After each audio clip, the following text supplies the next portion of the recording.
Om, Om, Om, Om Shri Sita Lakshmana Bharata Shatrughna Hanumat Sameta Shri Ramachandra Parabrahmane Namaha. Om Shanti, Shanti, Shanti. Dear devotees, I feel extremely blessed to be here this evening at the satsang to commemorate the Ram Navami celebrations. I am thankful to Swami Saradaprabhanandaji Maharaj for having invited me to be present here for the satsang. As we commemorate this year's Ram Navami celebrations, we recall also the events that led up to the birth of Lord Rama, which we will be celebrating on Sunday. In these events that lead up to the birth of Lord Rama, there are many circumstances and many important people who play an important role in the actual birth of the Lord. One of these great people that plays a role in the birth of Lord Rama is a great rishi by the name of Shringa Rishi. Today, I will take a little while to explain and speak about this great rishi whose efforts went into the birth of Lord Rama. King Dasaratha had called an assembly of his ministers and the gurus of the palace, and all had assembled in the royal Darbar hall. Having gathered there, King Dasaratha addressed the members of his cabinet and the members of the royal family, telling them that today he had something unusual to say. Everybody listened to him, and he said that whilst the country enjoyed great prosperity, it had no enemies, there was plenty of food supply, and waters were always flowing in the river Sarayu. There was one concern which he had, was that though he had 3 queens and time was passing on, there was no heir to the throne. He had no sons, and this was a matter of great concern to him.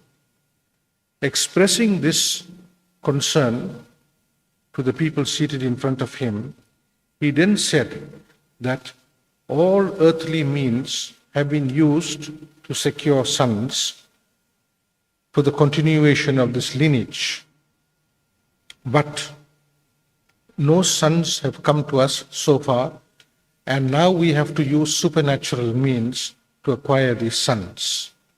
Saying this, he proposed to the audience that there should be an Ashwamedha ceremony that would take place in which God's grace would be invoked, and it hoped and prayed for sons to be born in that palace, and also for him to attain the heavens after he passed away.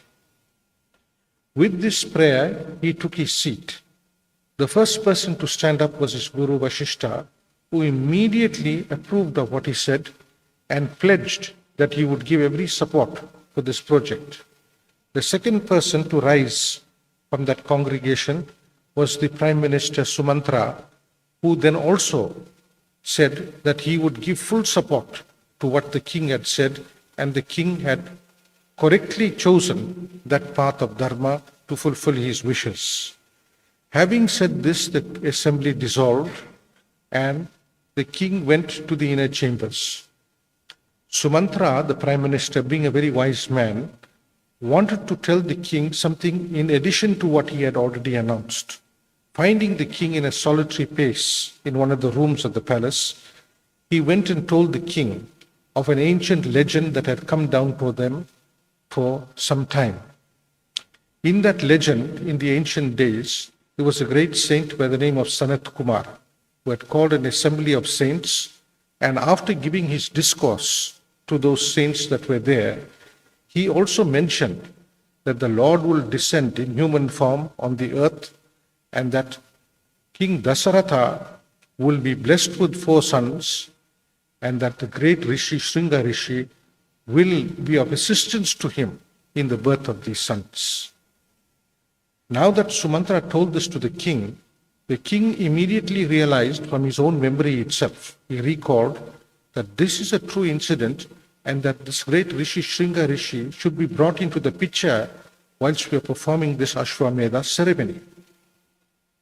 Then King Dasharatha told the Prime Minister, please make all arrangements for us to go and bring this Shringa Rishi to Ayodhya so that he may participate in the events that are taking place here before the birth of Lord Rama. At that stage, of course, nobody knew that Lord Rama was going to be born there except those great saints. Even King Dasharatha did not know. Then, this is the first time we hear this name of Shringa Rishi from the mouth of the Prime Minister, that is Sumantra. The king, having got ready now, wanted to go to the neighboring country, which was Anga country, which was ruled by King Romapada. It was in that country that this great saint, Shringa Rishi, was living.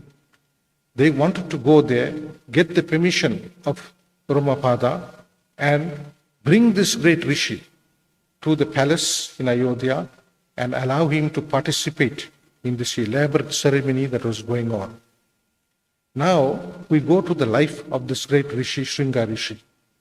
He was a great saint, very well known in that whole region during that ancient times. Roma Rishi, during the course of his life, was a very cruel man. He meted out very harsh punishment to his citizens. He caused harm to many people and also to animals and other living creatures that were around him. As a result of doing this for a number of years, a great amount of sins had accumulated on him, and the god Indra had cursed him that in his kingdom he would not be able to rule properly because a drought would come upon that kingdom. Soon that drought came upon the kingdom, things dried up, and rivers that were once flowing with an abundance of water almost dried up, and people were living in great difficulty. Now that the king himself was burning because of his own sins, he decided to call the sages of that country to an assembly to find out some remedy to this matter. Calling all these sages together, he put an humble appeal to them to find a solution to this problem. These great rishis told him that there is a great rishi living in a far-off place called the Rishyamukha Mountains. At the foothills of that mountains, he was living there. And if he was brought to this kingdom to stay here permanently, it would solve many of the problems that the country is now facing, including yourself, that is a king. The king listened to this, and having listened to this, immediately agreed and asked that this great rishi be brought into the kingdom of Romapada, that is the Anga country. The king selected ministers, diplomats, a contingent of the army, and arranged suitable chariots, horses, etc., to undertake this long journey to go and bring this Rishi, Shringa Rishi, to the kingdom. But the ministers were very afraid. They said that this Rishi had acquired very great powers through the practice of his austerities, and that it was very difficult to approach him because they were frightened of his curses and so forth. So the assembly discussed this matter, and they said that those that are going to meet him must be humble and polite, extend all courtesies, and also propose to this rishi that the king is offering his daughter, Princess Shanta, in marriage to this rishi so that he may come there, form a permanent bond with that royal family, and live in that palace where everything would be provided for him. But this rishi had taken the vow of brahmacharya, lifelong brahmacharya. It was difficult to know whether he would marry a princess from this country. Anyway, the party left and went journeying towards the Kishkinda forest where this rishi was living. They had to pass through many forest paths, cross over rivers, go through mountain passes, etc. And with great difficulty over a long period of time, they finally reached the hermitage of this great rishi. All the soldiers and royal people took off their royal clothes, crowns, weapons, etc., left it outside the ashram of the rishi, and with extreme humility, they went inside and bowed down to the rishi and surrendered themselves, expressing the fact that they had come as messengers of King Romapada. The rishi was in silence, listened to all this. When they put their proposal to him that he should come and live in that country and that he should marry the princess, the rishi in a moment closed his eyes, meditated for a few seconds, and immediately realized that it was the will of the Creator, Lord Brahma himself, that he should go. Without a moment's hesitation, without even an iota of attachment to that ashram where he lived and the people that he knew there, just picking up a set of clothes, he entered into the chariot and asked the soldiers and others to take him to King Romapada's country. Such was the great detachment of this ancient rishi. When he arrived at Anga country, he was welcomed by the king, given a royal reception, and the whole population came out to watch this youthful sage and to welcome him there. And despite the drought that was going on, there was great festivities in the palace. After some time, arrangements were made for the marriage of Rishi Shringa and Princess Shanta.